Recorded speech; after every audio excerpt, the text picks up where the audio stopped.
So we were at a party, and you were there, and other friends were there, and I kept receiving all these calls and text messages, and I was like, whatever, and I didn't want to read them.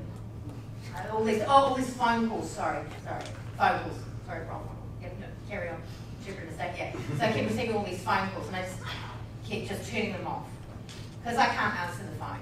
So I just deleted all these unknown numbers, just kept deleting them.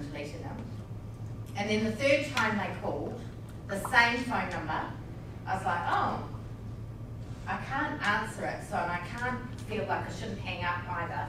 So I thought better to give it to a hearing friend, yeah, and I think best to answer that phone call.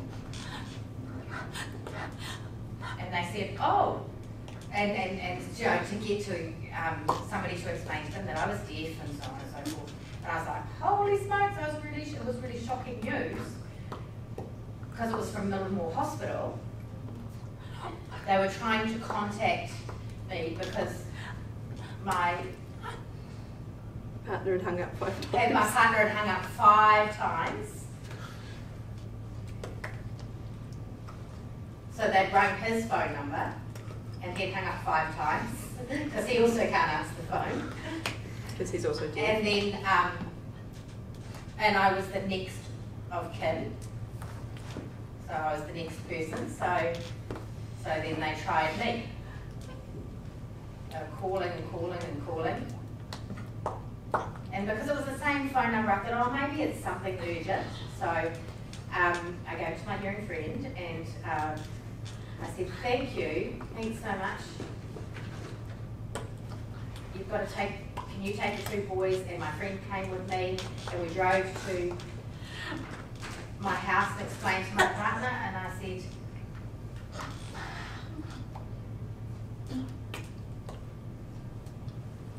they said, you need to go to hospital now. He had to have an urgent surgery. So Michael required urgent surgery at Millimore, my husband. And so I said, you've got to come now. So off we went. Yeah. So it's poor communication. I mean, come on. Deaf people can't receive a phone call. And I think we need to go, let me go back to the beginning here about, you can use a thing called New Zealand relay. Okay, so that's if a deaf person like me to make a phone call.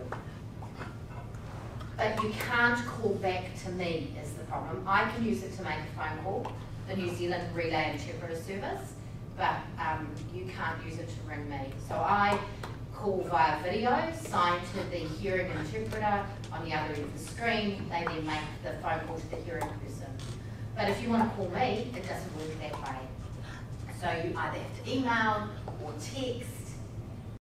I had dangly earrings on. They weren't hook ones, they had the studs that go on the back. And I was hanging something up. I thought my daughter couldn't reach where the earrings were, but she was super energetic and active at that age and stage.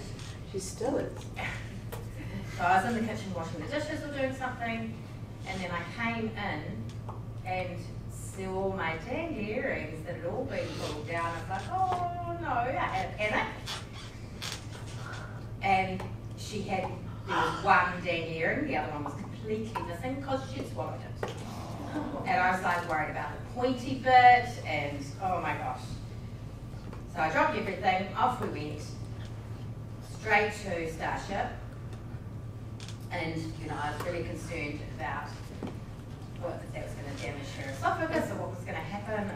And so the doctor arrived, I explained to the doctor, I said I'm deaf, let the doctor know I'm deaf, and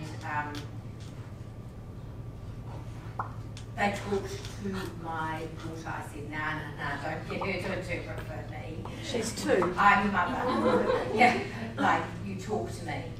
You try and communicate with me. And so they found a different way to communicate with me. We wrote some things down, and you know, it was about educating the doctor. Trying to get a preschooler to interpret for me was just a shocker.